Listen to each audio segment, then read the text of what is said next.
Desert Rose. The blacksmith found a broken woman chained to a wagon wheel with a sign, "Thief pays the price." Under the blazing Arizona sun, Marcus Steele rode with purpose, his leather satchel bouncing against his mare's flank. He had been traveling between settlements for 3 weeks, fixing tools and shoeing horses, his portable forge strapped behind him like a metal coffin. The desert stretched endless and unforgiving, broken only by saguaro cacti standing like silent sentinels, their arms raised in permanent surrender to the relentless sky.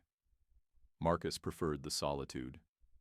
Out here, there were no questions about the scars that crisscrossed his hands like a roadmap of old pain, no sideways glances at the way he sometimes woke screaming in the night, just the rhythm of hammer on anvil, the satisfaction of mending what was broken, the simple honesty of metal yielding to will and fire. He had learned long ago that iron was more trustworthy than flesh, more predictable than the human heart. The sun hung like a brass coin in the cloudless expanse, and his mare, Belle, snorted softly as she picked her way through the scattered rocks and thorny brush. They had been riding since dawn, following a dry creek bed that wound between red mesas like a snake's skeleton. Marcus pulled his hat low over his eyes, the brim casting his weathered face in shadow. At 32, he looked older, the desert sun and hard living having carved deep lines around his gray eyes and mouth. He had learned to read the land like scripture, to see the signs others missed. That's why the wrongness struck him immediately, a darkness in the air that had nothing to do with clouds, a tension that made Belle's ears twitch nervously. Then he heard it, so faint it might have been wind through stone, metal scraping against rock, rhythmic and desperate, like a heartbeat made of iron. Marcus reined in his horse, every sense suddenly sharp. The sound came again, accompanied by something that made his blood run cold, a sob, weak and raw and utterly human, cutting through the vast silence like a blade through silk. He had heard that sound before, in places he tried not to remember, and it called to something deep in his chest that he had thought long dead. Following the noise, he guided Belle around a cluster of red rocks that jutted from the earth like broken teeth. The landscape opened into a small clearing ringed by twisted mesquite trees, their bare branches reaching toward the sky like gnarled fingers. And there, in the center of that natural amphitheater of stone and thorns, he found her. A covered wagon sat overturned, one wheel spinning lazily in the hot breeze with a sound like grinding bones. The canvas top had been ripped away, leaving the wooden ribs exposed like the skeleton of some great beast. Scattered around it were the remnants of a life interrupted, books with pages fluttering in the wind, a child's wooden doll lying face down in the dust, pottery shards that caught the sunlight like tears. But it was the woman chained to the broken axle that made Marcus's breath catch in his throat. She was small, maybe 25, with dark auburn hair that hung in matted tangles around a face that had once been beautiful. Her dress, once white, was now torn and stained with dust and blood, and something darker that Marcus didn't want to identify. Iron shackles encircled her wrists, the metal eating into her skin with the patient cruelty of time and weight. Above her, nailed to the wagon's side like a perverse banner, a crude wooden sign bore words painted in what looked suspiciously like dried blood. "Thief pays the price." Marcus dismounted quickly, his boots crunching on the scattered belongings. The woman looked up at his approach, and he saw that her eyes were the color of deep water, green with flecks of gold that caught the light. But it wasn't their beauty that stopped him. It was the mixture of fear and defiance he saw there, like a cornered animal that hadn't yet learned to submit. "Easy now," Marcus said, his voice gentler than it had been in years. "I'm not here to hurt you." She tried to speak, but only managed a croak that sounded like wind through a broken flute. Her lips were cracked and bleeding from thirst, her tongue darting out to wet them with saliva that had long since dried up. Marcus could see the fever bright in her cheeks, the way her hands shook with more than just fear. He pulled his canteen from his belt and knelt beside her, moving slowly so as not to spook her further. The chains rattled as she flinched away, then stopped, realizing she had nowhere to go. Marcus held the canteen to her lips, tilting it carefully. She drank greedily, desperately, water running down her chin and darkening the dust beneath her. "Slow," he murmured. "You'll make yourself sick." When she had drunk her fill, she leaned back against the wagon wheel, gasping. Some of the wildness faded from her eyes, replaced by a wary intelligence that Marcus found oddly comforting. This was not a woman who would break easily, despite what had been done to her. "What happened here?" he asked, studying the chains. They were heavy, meant for livestock, not a woman who probably didn't weigh more than a sack of grain. The locks were simple but solid, designed more for holding than for security. "Didn't—" She cleared her throat, winced, tried again. "Didn't steal nothing?" Her voice was like gravel mixed with honey, roughened by thirst, but still carrying traces of education, of a life that had once known better things. "They said I took their gold, but I wouldn't." Marcus examined the locks on her shackles, noting the quality of the iron, the particular style of the clasps. He'd seen work like this before, functional but cruel, designed by men who took pleasure in others' suffering. "Who did this to you?" "Garrison family." The name came out like a curse. "Said their strongbox went missing after I cleaned their house." Her eyes filled with tears that she blinked away angrily, as if crying were another form of defeat. "Been here 2 days, maybe 3. Hard to tell when the sun never stops." Marcus felt his jaw tighten. He'd heard of the Garrisons, wealthy ranchers who owned half the territory and acted like they owned the other half too. They were the kind of people who treated their hired help like livestock, who saw justice as whatever served their interests. His hands moved to his tool roll, fingers automatically selecting the thin pick and small hammer he would need. "They said they'd come back," she continued, watching his hands with desperate hope. "Said they'd keep coming back until I told them where I hid what I never stole." She laughed, but it was a broken sound. "Funny thing is, I think they half believe their own lie by now." "What's your name?" Marcus asked as he worked on the first lock, feeling for the familiar give and resistance of the mechanism. "Rose. Rose McKenna." She watched his movements with the intensity of someone whose life hung on the outcome. You're not one of them, are you?" "Not with them?" "I'm Marcus Steele. I fix things." The first shackle clicked open with a sound like a prayer answered. "Including injustices when I find them." Rose gasped as the iron fell away from her wrist, revealing raw, infected flesh beneath. The sight of it made Marcus's stomach turn, but his touch remained steady as he examined the damage. The infection was bad, but not yet deadly, the kind of thing that would heal given time and proper care. "You believe me?" she asked, disbelief coloring her voice like watercolor on wet paper. "About the gold? About not being a thief?" Marcus met her eyes as he worked on the second lock, seeing past the fear and pain to the core of steel beneath. "I believe a woman who steals gold doesn't stick around to clean houses the next morning. I believe someone desperate enough to chain a woman to a wagon wheel in the middle of the desert has more to hide than she does." The second lock gave way with a sound like a sigh of relief. When both chains fell free, Rose collapsed forward, her body finally giving in to the ordeal it had endured. Marcus caught her before she could hit the ground, feeling how light she was, how the bones showed through her torn sleeves like birds' wings.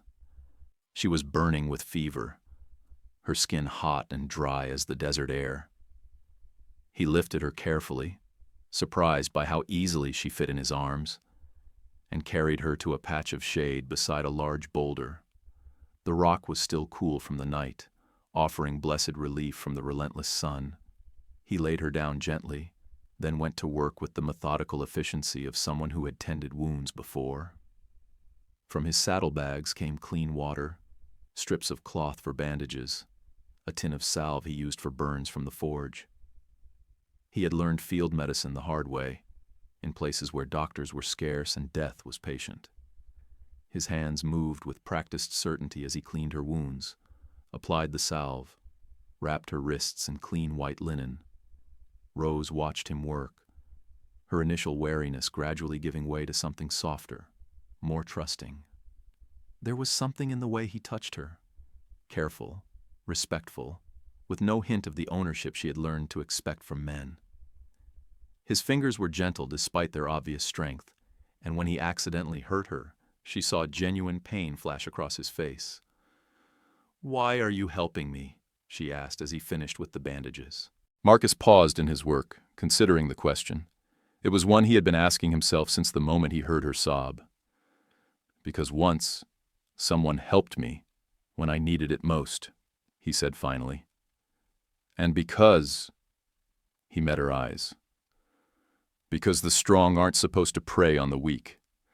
At least that's what I was taught before the world showed me otherwise." There was something in his voice, a weight of old grief that Rose recognized like calling to like.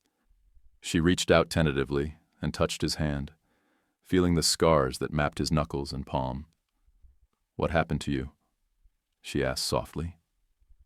Marcus looked down at their joined hands, hers so small and pale against his weathered brown skin. "War," he said simply, "and what comes after war when there's nothing left to fight for." They made camp there that night, Marcus reasoning it was better to let her rest than push her too hard too soon. He built a small, smokeless fire using techniques learned from Apache scouts, the flames dancing blue and gold in the growing darkness. The stars came out like scattered diamonds, more stars than Rose had ever seen, the desert sky so clear it seemed like she could reach up and touch eternity. Marcus shared his jerky and hardtack, watching carefully to make sure she didn't eat too much too quickly. Her stomach had shrunk during her ordeal, and he had seen men make themselves sicker by gorging after starvation. Rose ate slowly, as if she couldn't quite believe the food was real, that someone was caring for her without expecting payment in return. "What kind of blacksmith travels alone?" she asked as the fire settled into comfortable coals. Marcus prodded the embers with a stick, sending sparks spiraling into the night sky. "The kind who's got nowhere particular to be," he said. "I go where the work is, fix what needs fixing, then move on." "Must be lonely." He glanced at her across the fire, seeing how the light played across her features, softening the sharp edges of hunger and fear that had marked her face. For the first time since he'd found her, she looked less like a victim and more like a woman. Young, intelligent, beautiful in a way that had nothing to do with her circumstances. He said quietly. Rose pulled the blanket he'd given her tighter around her shoulders. "Were you always a blacksmith?" Marcus was quiet for so long she thought he wouldn't answer. When he finally spoke, his voice carried the weight of old ghosts. "No, I was a soldier once. Union Army, 4th Colorado Volunteer Infantry." He poked at the fire again, harder this time. "Fought at Gettysburg, Antietam, half a dozen other places that are just names on maps now." "The war's been over for years," Rose said gently. "Has it?" Marcus looked up at her, and in his eyes she saw the kind of pain that never fully healed. "Sometimes I'm not so sure. Sometimes I think it's still going on, just moved to different battlefields." Rose sensed there was more to the story, but she didn't push. She had her own secrets, her own pain that she wasn't ready to share. Instead, she lay down on the bedroll he'd prepared for her, using his saddle as a pillow, and watched the stars wheel slowly overhead. "Marcus," she said into the darkness. "Yeah, thank you. For everything." His answer came so quietly she almost missed it. "Thank you for letting me help." She fell asleep to the sound of his breathing and the distant cry of a coyote, feeling safer than she had in months. Marcus sat watch through the night, rifle across his knees, listening to every sound the desert made and cataloging each one for threat or comfort. He found himself watching her sleep, noting how the fever had broken, how her breathing had steadied and deepened. He tried not to think about how right she looked there by his fire, how complete the scene felt with her in it. He had learned not to want things too much, not to let hope take root in the barren ground of his heart. But something about her, her courage in the face of cruelty, her determination not to break, despite everything that had been done to her, called to parts of himself he had thought buried with his old life. Dawn came slowly, painting the eastern sky in shades of rose and gold that reminded Marcus of her hair. Rose woke gradually, luxuriously, like someone remembering what it felt like to sleep without fear. She sat up, testing her strength, pleased to find that the world no longer tilted when she moved. "How do you feel?" Marcus asked, looking up from where he was packing their few supplies. "Human," she said, and smiled for the first time since he'd found her. The expression transformed her face completely, revealing the woman she had been before fear and pain had carved their marks. Weak, but human. Marcus felt his heart do something complicated in his chest, a flutter like a bird testing its wings. "Good. We should move soon. Put some distance between us and this place." But even as he spoke, the sound of hoofbeats drifted across the desert air, growing steadily louder. Marcus was on his feet in an instant, rifle in hand, moving to position himself between Rose and the approaching riders. She struggled to stand, one hand pressed against the boulder for support. 3 men topped the rise, all bearing the distinctive silver belt buckles of Garrison Ranch hands. They rode with the casual arrogance of men who had never met meaningful resistance, their rifles held loose, but ready. The leader was a scarred man with cold eyes and a mouth that looked like it had forgotten how to smile at anything but cruelty. "Well, well," he called as they drew closer.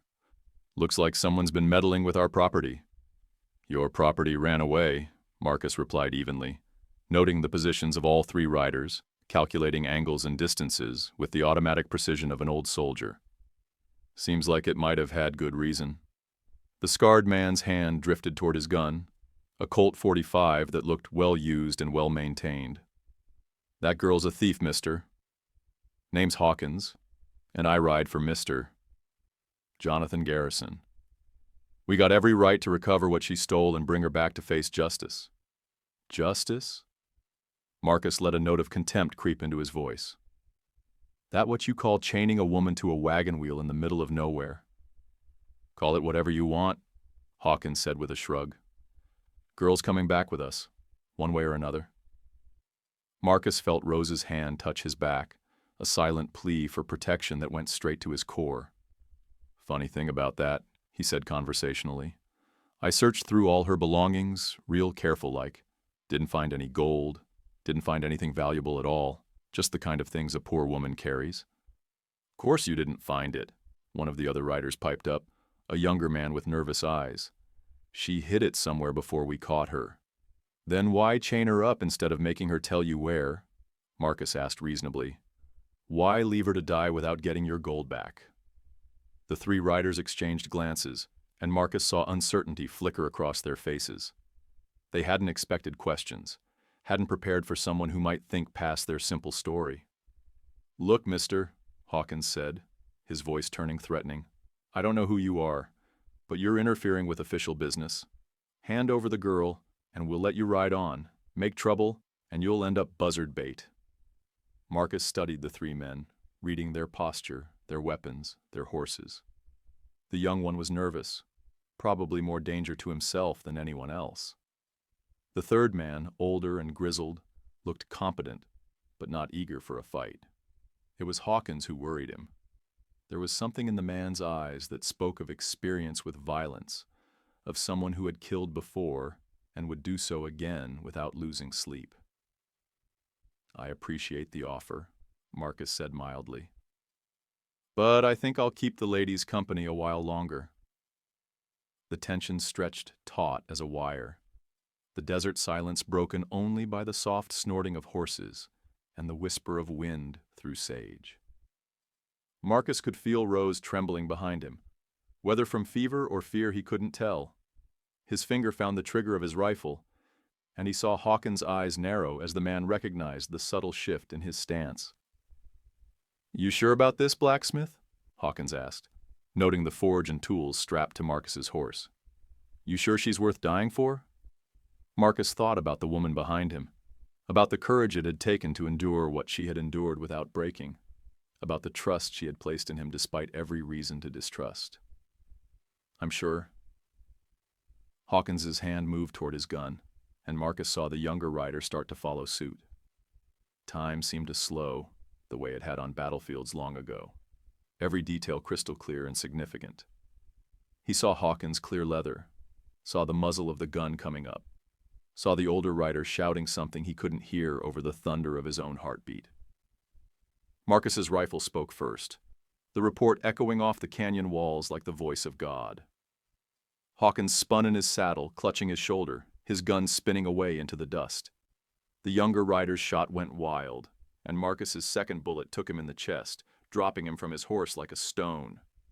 The older man sat frozen, his hands raised, his face pale with shock. Jesus, mister, he said shakily. We didn't know.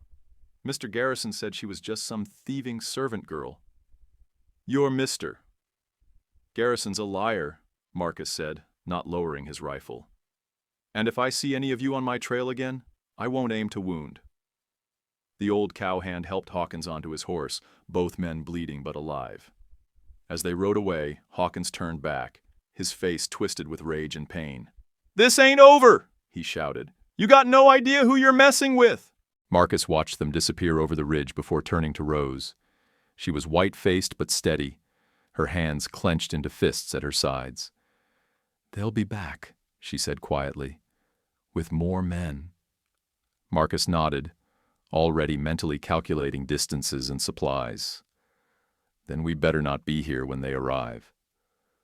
They rode hard for the rest of that day, keeping to hidden trails and dry creek beds that Marcus knew from his wandering years.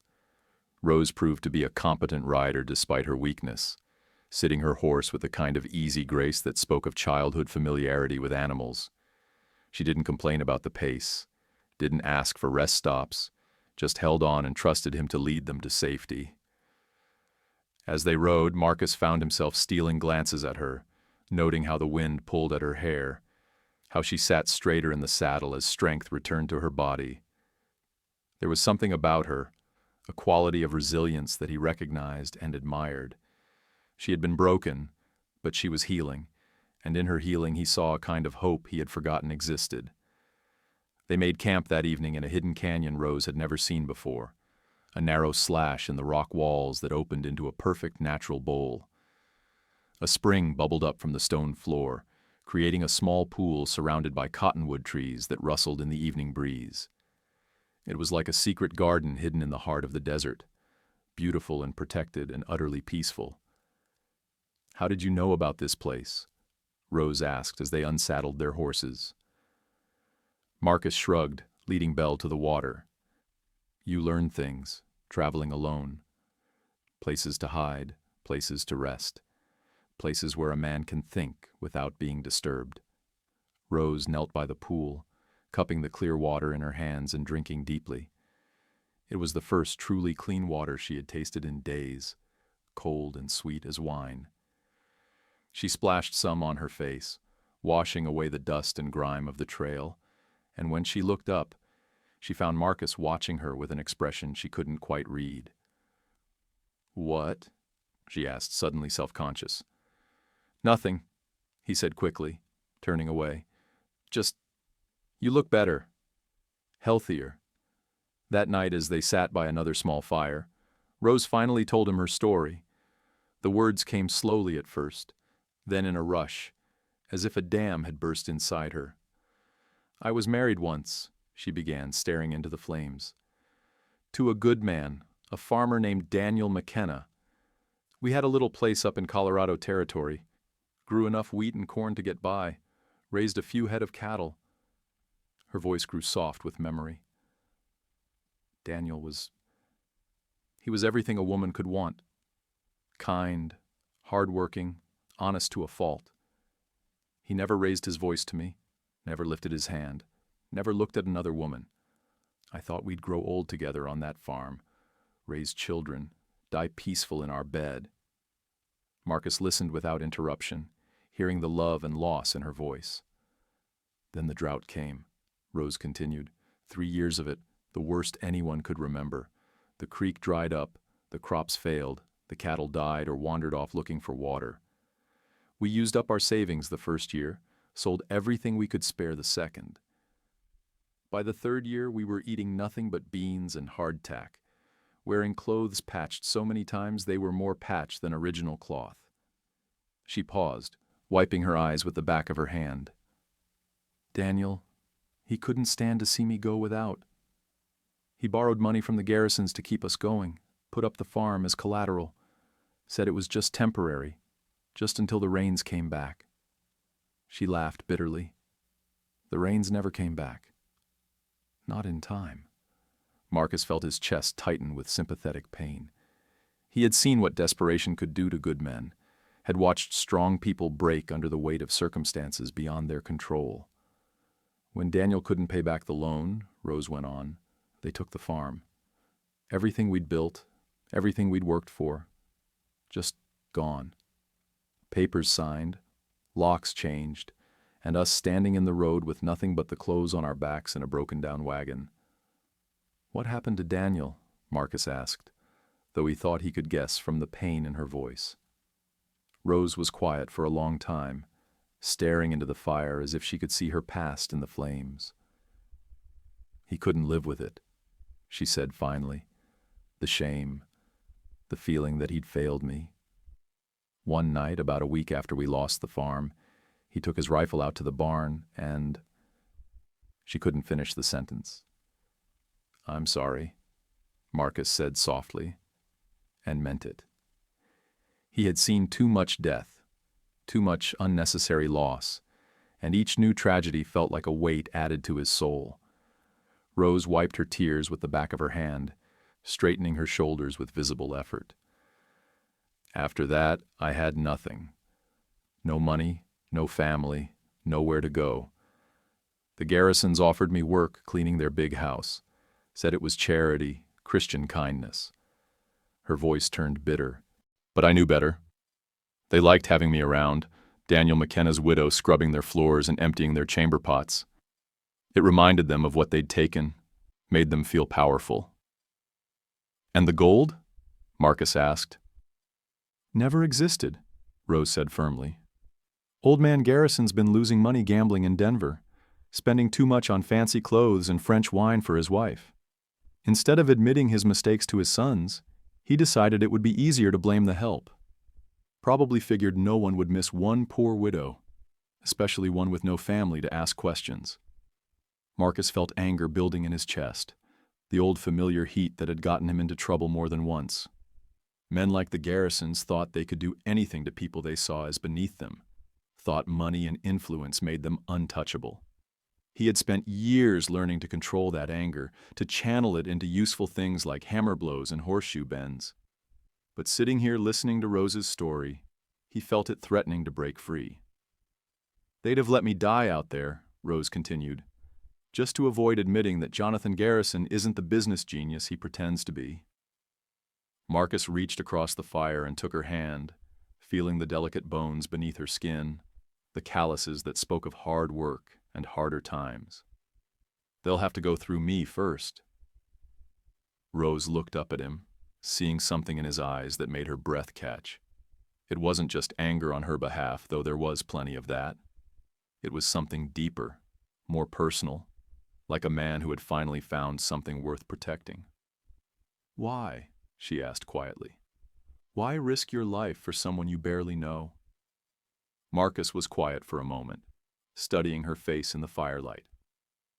Because, he said finally, I've spent the last 5 years trying to forget what it means to care about someone, trying to convince myself that it's easier to be alone, safer not to have anything to lose.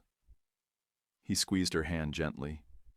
But sitting here with you, I remember why those things are worth the risk.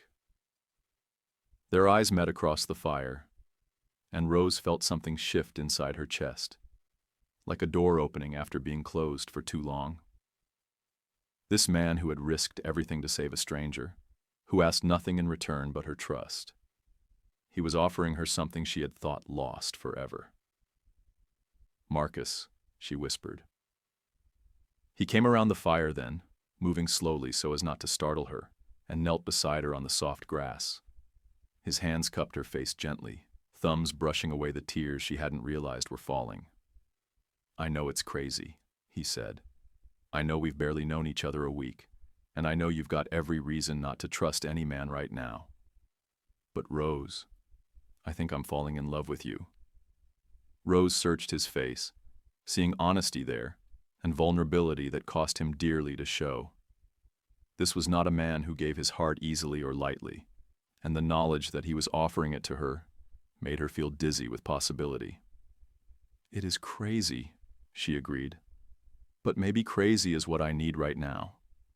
Their first kiss was gentle, tentative, a question rather than a demand. But when Rose answered by deepening it, Marcus felt something inside him that had been frozen for years finally begin to thaw. She tasted like hope and spring water, like everything he had thought lost to him forever. When they broke apart, Rose rested her forehead against his, their breath mingling in the warm night air. "What happens now?" she asked. "Now," Marcus said, "we figure out how to build a life together that doesn't involve looking over our shoulders every minute." But even as he spoke the words, he knew it wouldn't be that simple. The Garrisons had money, influence, and most importantly, pride to maintain. They wouldn't let this go easily, and Marcus had just made himself their enemy. Still, looking into Rose's eyes, he found he didn't care. Some things were worth fighting for, and she was all of them rolled into one. They spent the next morning discussing their options, such as they were. Going to the law was out. The Garrisons owned most of the judges and sheriffs in 3 counties. Running east would just take them into more settled areas where the family's influence reached. North was mining country, dangerous and lawless in a different way. "What about Mexico?" Rose suggested. "It's not that far, and American law doesn't reach across the border." Marcus considered it, mapping the route in his mind. "It's possible. Dangerous, but possible. We'd have to cross some rough country, and there are Apache war parties in those hills who don't much like white folks." "I'd rather take my chances with the Apache than the Garrisons," Rose said grimly. They were packing their supplies when Marcus heard it, a sound that didn't belong in their peaceful canyon. Horses moving carefully but steadily closer, trying to stay quiet, but not quite succeeding. He held up a hand for silence, listening intently. "How many?" Rose whispered. Marcus cocked his head, sorting through the sounds. 6, maybe 7. Too many to fight. He looked around their hidden camp, calculating possibilities. "There's a narrow trail up the back wall. If we can reach it without being seen." They moved quickly and quietly, abandoning everything but their weapons and a few essential supplies. The trail Marcus had spotted was barely more than a goat track, winding up the canyon wall through loose scree and crumbling rock. Rose went first, Marcus following behind, ready to turn and fight if they were discovered. They were halfway up when shouts echoed from below. Their abandoned camp had been found, and angry voices bounced off the canyon walls like ricochets. Marcus heard Hawkins' voice among them, harsh with pain and fury, ordering men to search every crevice and shadow. "Keep going," Marcus whispered urgently. "Don't look back."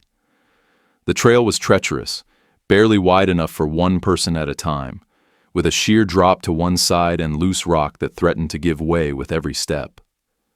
Rose's arms shook with fatigue, her face pale with effort, but she kept climbing.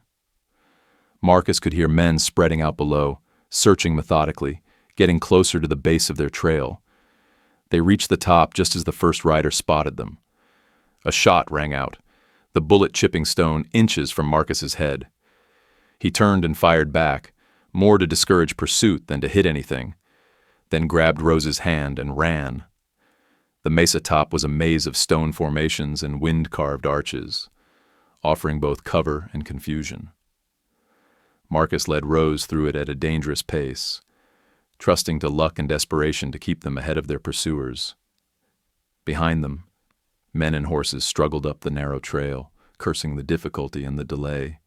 They reached the far edge of the mesa as the sun was setting, painting the western sky in shades of gold and crimson.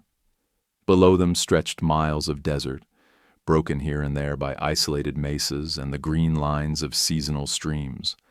And there, perhaps 2 miles away, Marcus spotted what he had been hoping for, a dust cloud moving south, the kind raised by a large group of travelers. "Trading caravan," he said, pulling out his spyglass. "Bound for Mexico, by the look of it."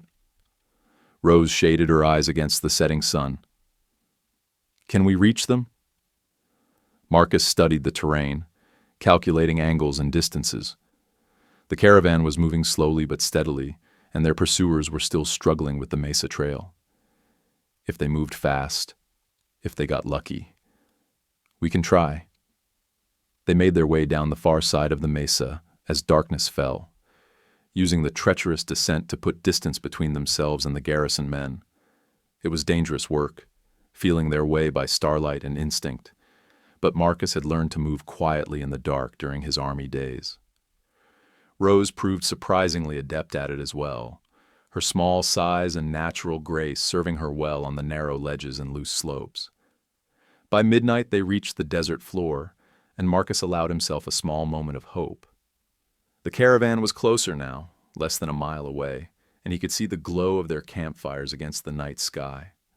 Behind them, the mesa showed no sign of pursuit.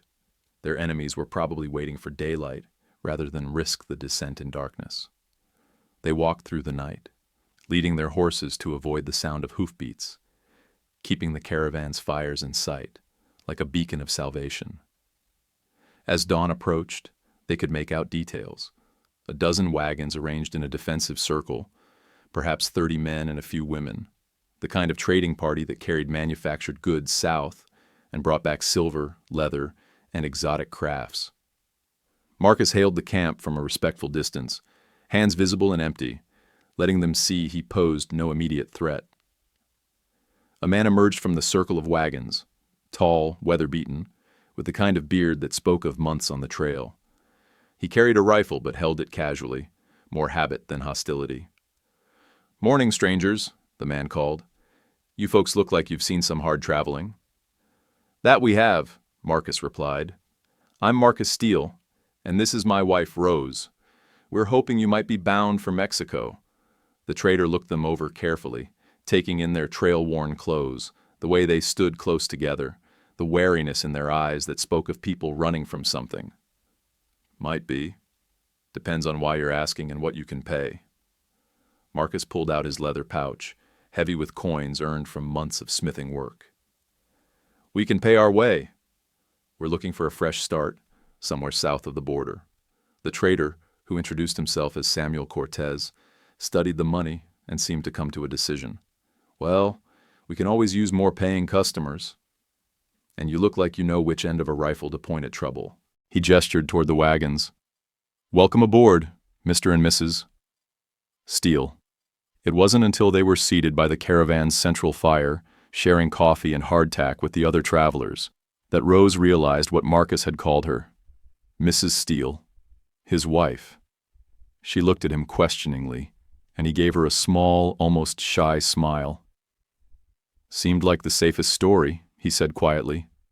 "Married couples traveling together don't attract as much attention as—" He trailed off, leaving the rest unspoken. Rose felt warmth spread through her chest that had nothing to do with the morning coffee. "Mrs. Steele," she repeated softly, trying out the sound of it. "I like how that sounds." Marcus reached over and took her hand, his calloused fingers intertwining with hers. "So do I." The next 3 days passed in relative peace, as the caravan wound its way south through increasingly rugged terrain. Marcus proved his worth by shoeing horses and mending broken wagon parts, while Rose helped the other women with cooking and camp chores. They settled into the rhythm of trail life, rising before dawn, walking beside the wagons during the hot midday hours, making camp as the sun set behind distant mountains. But their peace was shattered on the 4th morning, when Samuel Cortez shook Marcus awake before dawn, his face grim in the pale pre-dawn light. "Riders coming," he whispered urgently. "Lots of them, moving fast from the north. Your friends, maybe? Marcus was instantly alert, years of military training bringing him fully awake in seconds. He could hear it now, the thunder of hoofbeats across hard-packed earth, getting steadily closer. How many? 15, maybe 20. Too many to fight. Cortez's expression was apologetic but firm. I'm sorry, Steele, but I can't risk my people for strangers. You understand. Marcus nodded grimly.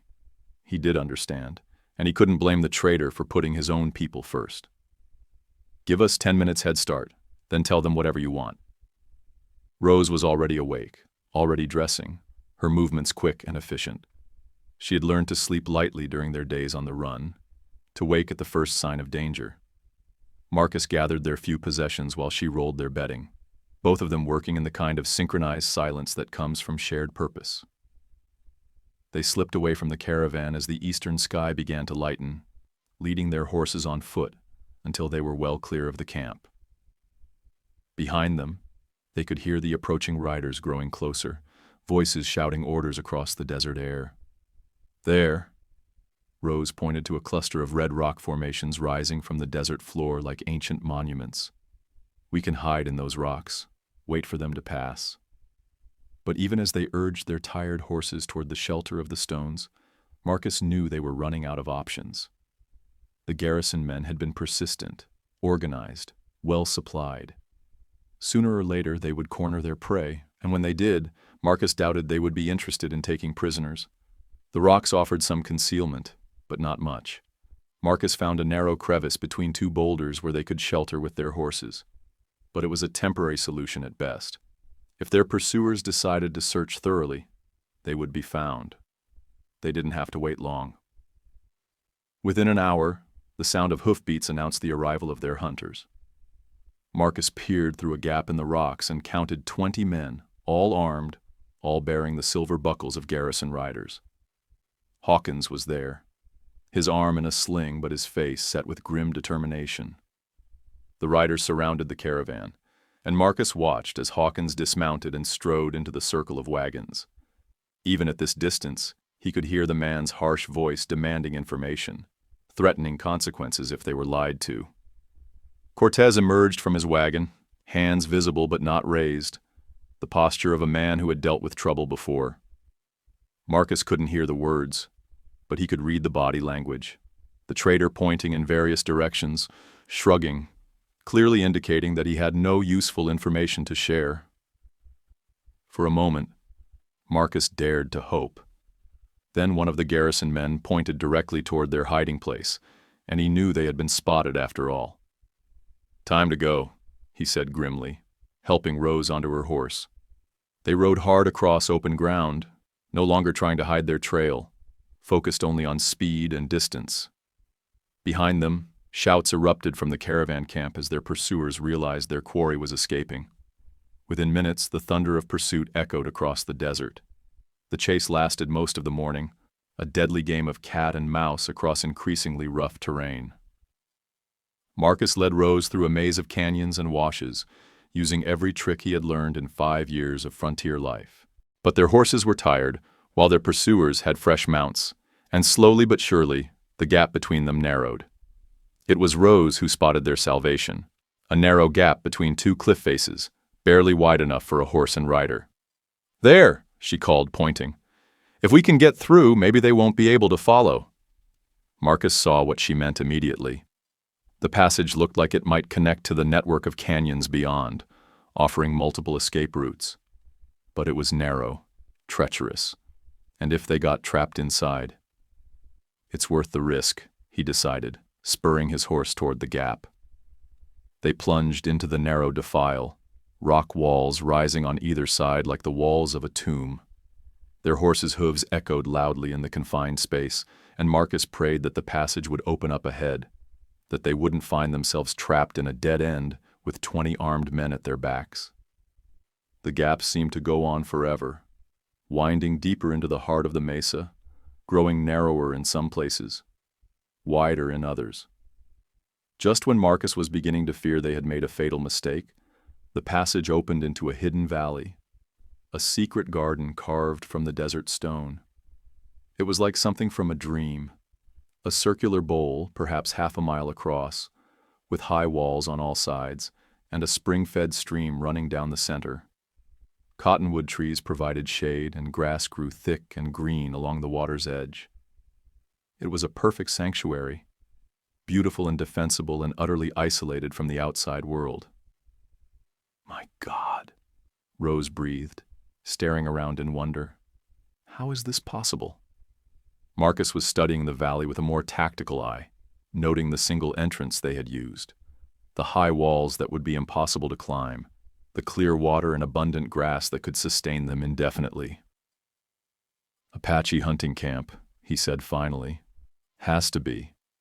They must have been using this place for generations." Even as he spoke, they heard voices echoing from the passage behind them.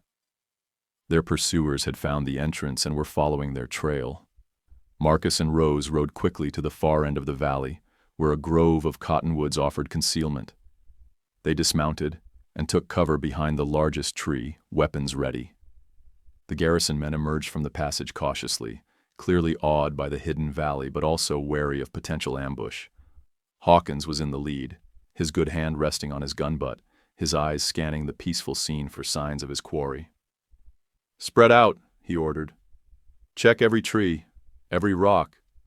They're here somewhere." Marcus counted the men as they fanned out across the valley floor. 20, as he had estimated, all armed with rifles and pistols, all experienced riders and fighters. Even from his concealed position, the odds were hopeless. But then something unexpected happened. A new voice echoed across the valley, speaking in a language Marcus didn't recognize, but somehow understood. It was a challenge, a warning, carrying the unmistakable authority of someone accustomed to being obeyed. Apache warriors seemed to materialize from the rocks themselves, as if the very stones had come alive. There were perhaps a dozen of them, painted for war, armed with rifles and traditional weapons.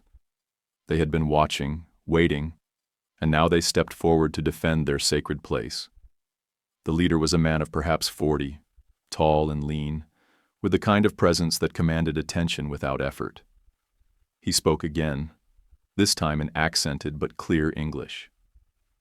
"This is sacred ground," he said, his voice carrying across the valley like a judgment. "You bring violence to a place of peace." "Why?" Hawkins recovered from his surprise quickly, his hand moving toward his weapon. "We're tracking fugitives, Chief. Don't concern yourself with white men's business." The Apache leader's expression didn't change, but something cold entered his eyes. "All business concerns Cochise when it happens in Cochise's valley." He gestured toward the hidden spring, the ancient trees. "This place has known peace for more summers than you have drawn breath, white man. Will you be the one to break that peace?" Marcus felt Rose's hand grip his arm. She had recognized the name as he had. Cochise, the legendary war leader, the man who had fought the U.S. Army to a standstill for over a decade. If this was truly him, then they were witnessing something extraordinary.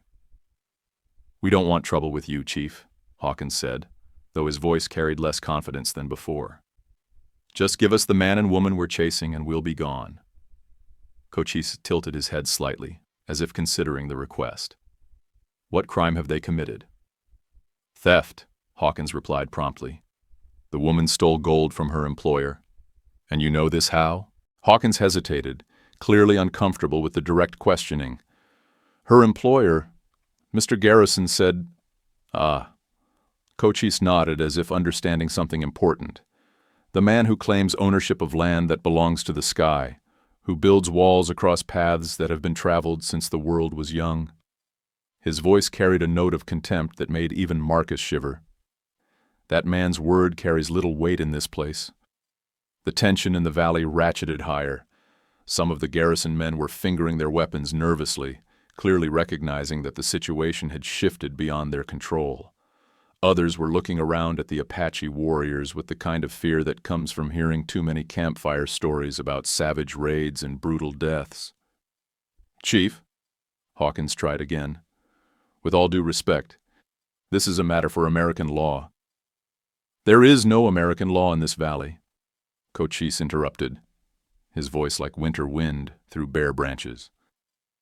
"There is only the law of the desert, which says that guests respect the customs of their hosts." He gestured toward the spring. "Drink if you are thirsty. Rest if you are weary. But leave your violence outside my sanctuary." Marcus made a decision that would have seemed impossible minutes earlier. He stepped out from behind the cottonwood. Hands visible but not raised, rose beside him. The movement drew every eye in the valley, guns swinging toward them, before Cochise raised a hand in a gesture that somehow commanded stillness. "Chief Cochise," Marcus said formally, remembering protocols learned from Apache scouts during the war. "I am Marcus Steele, a blacksmith and former soldier. This is Rose McKenna, who has been falsely accused of theft by men who would rather blame her than admit their own failures." Cochise studied him with dark eyes that seemed to see straight through to his soul. "You fought in the war between the white men?" "I did. Union Army, 4th Colorado." "Ah." Something shifted in the chief's expression, though Marcus couldn't tell if it was approval or its opposite. "You fought against the gray coats." "I fought against slavery," Marcus corrected gently. "Against the idea that some men can own others, can treat them as property to be bought and sold and disposed of at will." Cochise was quiet for a long moment, his gaze moving between Marcus and Rose, then shifting to Hawkins and his men. When he spoke again, his voice carried a weight of decision. "The woman," he said. "Come forward." Rose stepped out from Marcus's shadow, her chin raised, despite the fear that had to be coursing through her veins. She walked to within 10 feet of the Apache leader, then stopped and waited, neither defiant nor subservient. "Tell me of this theft," Cochise commanded. Rose's voice was steady as she recounted her story. The death of her husband, her employment with the garrisons, the missing gold she had never seen, the brutal punishment for a crime she hadn't committed. She spoke simply, without embellishment, letting the facts stand on their own. When she finished, Cochise was quiet for so long that Marcus began to wonder if he had fallen asleep. Then the chief turned to Hawkins. "You have heard her words. Do you call her a liar?" Hawkins' face was flushed with anger and frustration. "Of course she's lying. She's a thief trying to save her own neck. And you have proof of this theft?" "Mr. Garrison said, I did not ask what another man said. I asked what you know." Cochise's voice carried the patience of stone. "Have you seen this gold? Have you seen her take it? Have you found it in her possession?" Hawkins opened his mouth, then closed it again, clearly realizing that he had no real evidence beyond his employer's word. Around him, his men were beginning to look uncomfortable, perhaps realizing for the first time that they might be pursuing an innocent woman. Cochise nodded, as if Hawkins's silence had confirmed something he already knew. "In my tribe," he said conversationally, "we have a saying, 'The man who accuses without proof shows the guilt in his own heart.'" His eyes fixed on Hawkins with laser intensity. "What guilt lies in your heart, I wonder?" "Now look here," Hawkins began, his hand moving toward his gun. Every Apache warrior in the valley suddenly had a weapon pointed at him, and the sound of rifle hammers being cocked echoed like deadly rain. Hawkins froze, his hand still inches from his gun butt, clearly realizing that he was one twitch away from death. "This is a place of peace," Cochise said mildly. "Any man who disturbs that peace will not leave it alive." He gestured toward the narrow passage. "Take your men and go. Do not return to this valley, and do not pursue these two people further. Consider this, a suggestion from someone who wishes you no harm." For a moment, Marcus thought Hawkins might be foolish enough to fight. The man's face was twisted with rage and humiliation, his whole body tense with frustrated violence. But then one of his riders, the older man who had stayed back during the first confrontation, touched his arm and spoke quietly in his ear. Whatever he said got through to Hawkins in a way that threats had not. The scarred man took a deep breath, stepped back from the edge of violence, and nodded curtly to Cochise. "This isn't over," he said, but the words lacked conviction. "For you, it is," Cochise replied with finality. Marcus and Rose watched in silence as the garrison men mounted their horses and rode back toward the passage. Not until the sound of hoofbeats had faded completely did they dare to breathe easily. Cochise approached them, his warriors melting back into the rocks as silently as they had appeared. Up close, he was even more impressive. Tall, dignified, with the kind of quiet authority that comes from years of leadership in impossible circumstances. "You are safe now," he said simply. "They will not return." "How can you be sure?" Rose asked. Cochise smiled, and for the first time Marcus saw warmth in his expression. "Because the older one, the one who spoke wisdom to their leader, is called Thompson. He fought against my people for many years, but he is not stupid. He knows that some battles cannot be won, and some enemies are best left alone." Marcus felt a weight lift from his shoulders that he hadn't realized he was carrying. "Chief, I don't know how to thank you." Cochise held up a hand. "You spoke truth about why you fought in your war. That is thanks enough." He paused, studying them both. "You cannot stay here. This is a sacred place, not meant for long habitation by outsiders. But there is a place, 2 days' ride south, where you will find friends." He gave them detailed directions to a small settlement just across the Mexican border, a place where Americans were welcome if they came in peace and minded their own business. As he spoke, Marcus realized that the Apache leader was giving them more than directions. He was giving them a future. "Why?" Marcus asked. "Why help us?" Cochise was quiet for a moment, his gaze distant. "Because once, long ago, my people had a place to call home. We lost it to men like the ones who pursued you, men who take what they want and call it justice." He looked back at Marcus and Rose. "Perhaps it is time for some of the taking to stop." They spent that night in the valley, camping by the sacred spring under stars that seemed brighter than any they had ever seen. The Apache warriors had vanished as mysteriously as they had appeared, leaving Marcus and Rose alone in their hidden paradise. "Do you think he was right?" Rose asked as they lay beside their small fire. "Do you think we're really safe now?" Marcus pulled her closer, feeling the solid warmth of her body against his. "I think Cochise is a man who doesn't make promises lightly," he said, "and I think even the garrisons won't want to risk making an enemy of the Apache nation." Rose was quiet for a while, listening to the gentle murmur of the spring, the whisper of wind through cottonwood leaves. "What happens now?" she asked finally. "Now we go south," Marcus said. "We find this place Cochise told us about, and we build the life we talked about." "Together?" Marcus turned to face her, seeing starlight reflected in her eyes. "If you'll have me." Rose reached up and touched his face, her fingers tracing the scars time and weather had carved there. "Marcus Steele," she said softly, "I've been thinking about something." "What's that?" "About what you said earlier. About being husband and wife." She paused, suddenly shy. "How would you feel about making that more than just a story we tell strangers?" Marcus felt his heart do something complicated in his chest, a flutter of hope and desire and something deeper than both. "Are you asking me to marry you, Rose McKenna?" "I suppose I am." She laughed, a sound like water over stones. "Is that terribly forward of me?"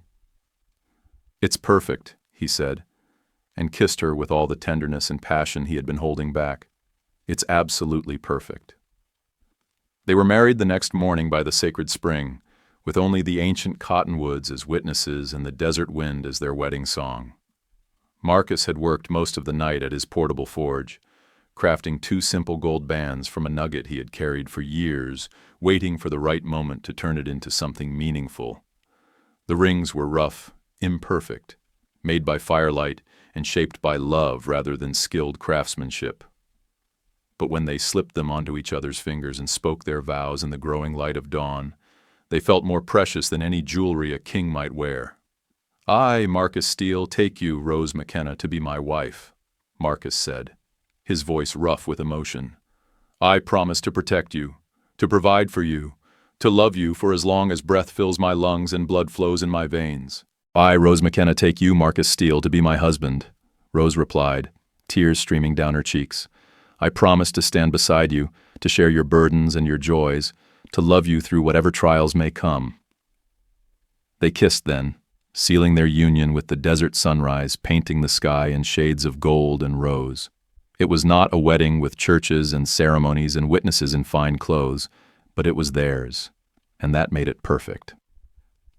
2 days later, they found the settlement Cochise had described, a small collection of adobe buildings clustered around a central plaza where Mexican farmers and American expatriates lived in peaceful coexistence. The mayor, a former Texas Ranger named Sullivan, who had grown tired of violence, welcomed them with open arms and helped them find a small plot of land outside town where they could build their new life. Marcus hung up his traveling forge and built a proper smithy, while Rose started a small garden and took in sewing to help make ends meet. The work was hard but honest, and for the first time in years, both of them woke each morning with purpose beyond mere survival. The seasons turned, and their life together deepened and strengthened like good wine aging in oak barrels. Marcus learned to laugh again, to hope for tomorrow, to believe that happiness was not just a temporary respite from suffering. Rose bloomed like a flower finally given proper soil and sunlight, her natural intelligence and humor emerging as the shadow of fear lifted from her heart. They heard occasional news from the north, stories of the Garrison empire slowly crumbling as Jonathan Garrison's gambling debts and poor business decisions finally caught up with him. Within 2 years, the family had lost most of their land and influence, becoming just another cautionary tale about the dangers of arrogance and overreach. Hawkins, they learned, had drifted west to California, still bitter, but no longer a threat to anyone but himself. On their first wedding anniversary, Rose presented Marcus with news that made him dizzy with joy. She was carrying their first child. They spent that evening on the porch of their small adobe house, watching the sunset paint the mountains in shades of purple and gold, planning names and futures and all the dreams that new life makes possible. "Boy or girl?" Marcus asked, his hand resting gently on the small swell of her belly. "Does it matter?" Rose asked. "Not even a little bit," Marcus replied, kissing the top of her head. "As long as it's healthy and happy." "And loved," Rose added. "Oh, it'll be loved," Marcus said with certainty, "more than it knows what to do with." Their daughter was born on a spring morning when the desert was blooming with wildflowers, arriving into the world with a cry that announced her determination to be heard. They named her Elena, after the grandmother Rose barely remembered, and from the moment she opened her dark eyes and looked at them with solemn concentration, she owned both their hearts completely. Marcus proved to be a natural father, his big hands gentle as butterfly wings when he held his tiny daughter, his deep voice soft as velvet when he sang her the lullabies his own mother had taught him. Rose watched him with their baby and fell in love with him all over again, seeing new depths in the man she had married. As Elena grew from baby to toddler to little girl, she proved to have her mother's quick intelligence and her father's steady strength. She spoke her first words in both English and Spanish, learned to read from the books Rose treasured, and followed Marcus around the smithy like a small shadow, asking endless questions about the mysterious process of turning raw metal into useful tools. "Papa," she said one day when she was 4, watching him shoe a horse, "why does the fire make the iron soft?" Marcus paused in his work, considering how to explain such concepts to a young mind. "Well, Angel, everything has a breaking point," he said finally. "For iron, it's heat. When it gets hot enough, it remembers that it doesn't have to stay the shape it was born to. It can become something new, something better." Elena nodded solemnly, as if this made perfect sense. "Like you and Mama?" Marcus looked up, startled by the unexpected wisdom in his daughter's observation. "What do you mean, sweetheart?" "You were broken before you found each other," Elena said with the matter-of-fact certainty of childhood, But then you got hot enough to change, and you became something new. Something better. Out of the mouths of babes, Marcus thought, exchanging a meaningful look with Rose, who was listening from the doorway. Their daughter had unknowingly put her finger on the essential truth of their story, that sometimes the worst things that happen to us are the forge fires that make transformation possible. Years passed peacefully in their small corner of Mexico. Marcus's reputation as a skilled blacksmith spread throughout the region, bringing customers from hundreds of miles away. Rose's garden became famous for its abundance, and she began teaching other women the tricks of coaxing life from the desert soil. Elena grew tall and strong and beautiful, inheriting her mother's quick wit and her father's steady courage. They added to their family, a son they named Daniel, after Rose's first husband, then another daughter called Maria. The house that had once seemed too large for just two people, filled with the sounds of children's laughter, the scrape of chairs around the dinner table, the comfortable chaos of a life fully lived. On quiet evenings, when the children were asleep and the desert wind whispered through the mesquite trees, Marcus and Rose would sit on their porch and remember the journey that had brought them together. The pain was still there. It would always be there. But time and love had transformed it from a wound into a scar, tough and permanent, but no longer tender to the touch. "Do you ever wonder what would have happened if you hadn't found me that day?" Rose asked one such evening, her hand resting in his as they watched the stars wheel overhead. Marcus considered the question seriously, as he always did when she asked it. "Sometimes," he admitted, "but not in a way that makes me sad. More like curious about a story I'll never need to read. Because this story is better?" "Because this story is ours," Marcus corrected gently, "and I can't imagine wanting any other." As if summoned by their voices, Elena appeared in the doorway, now 12 years old, and growing into the kind of young woman who would break hearts and change the world. "Papa, Mama, I can't sleep. Bad dreams?" Rose asked, making room on the small bench between them. "Good dreams," Elena said, snuggling between her parents. "I dreamed we were all together, all of us, even the children I don't have yet, and their children too. We were sitting around a big table, telling stories and laughing, and everyone was safe and happy and home." Marcus felt his throat tighten with emotion.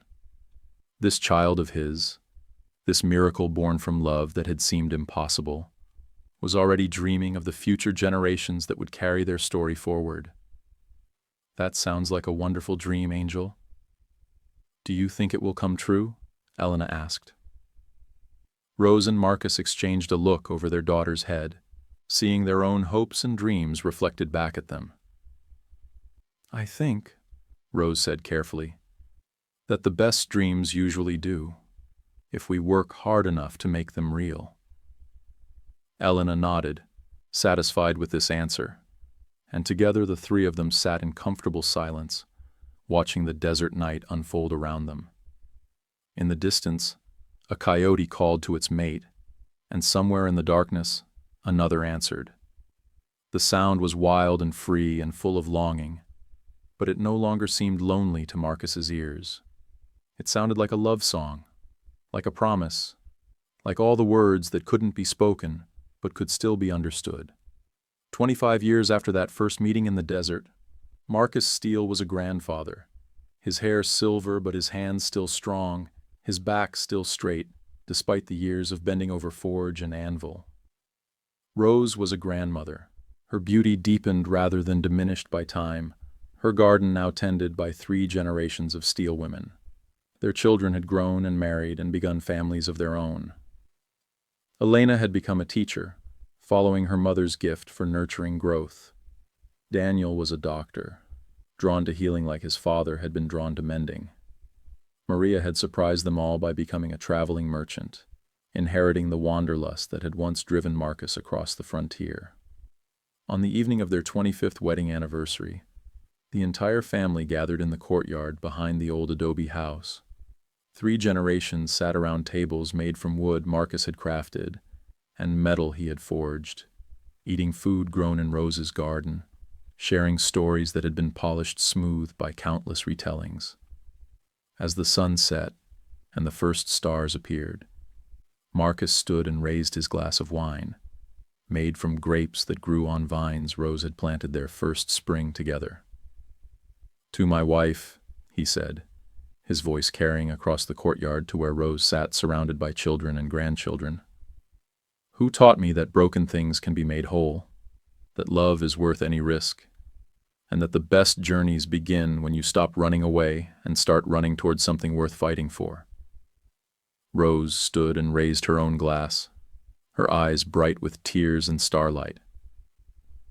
"To my husband," she replied, "who showed me that heroes don't always wear white hats and ride white horses. Sometimes they're just ordinary men who choose to do extraordinary things when the moment calls for it." The family toasted, and laughter filled the desert air like music. Later, when the celebration had wound down and the children had been tucked into bed, Marcus and Rose walked out into their garden, following paths they had walked together for so many years that their feet knew every stone and root.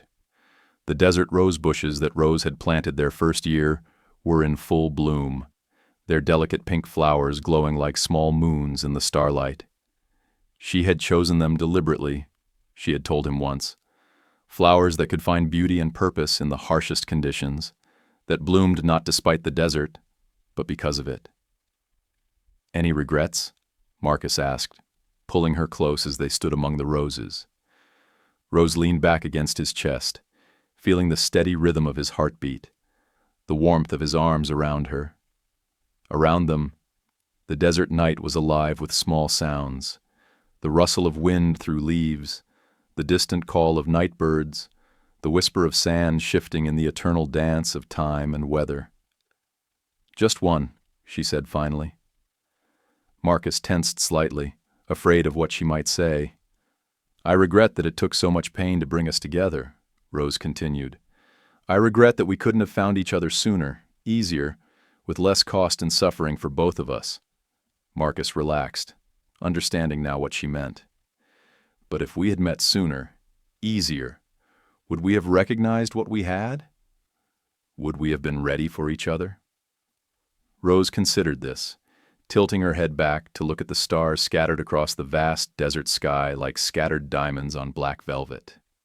"Maybe not," she admitted.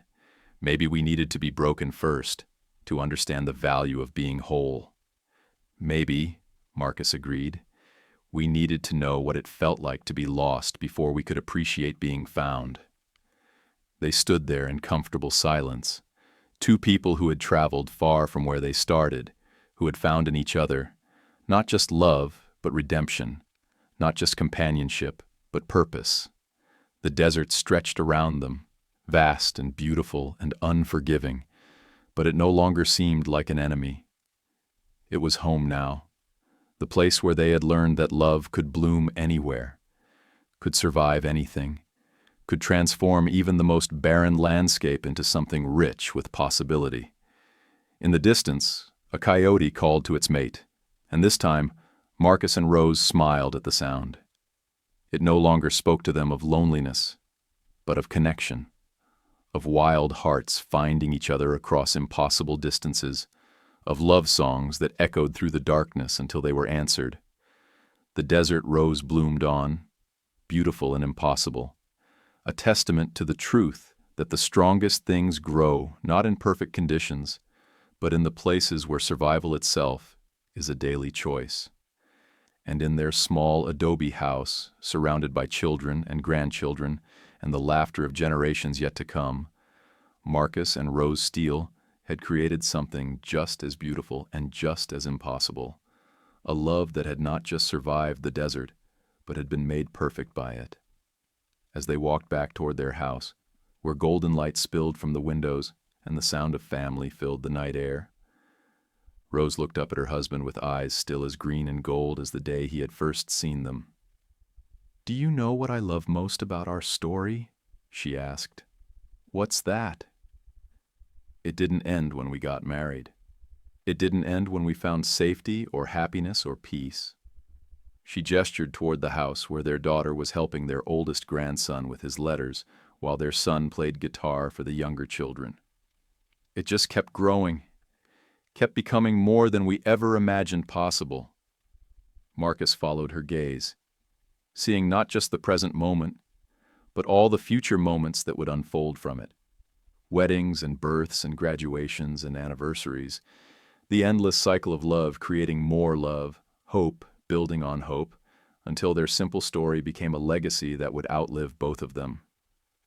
"The best stories always do," he said, and kissed her one more time under the desert stars.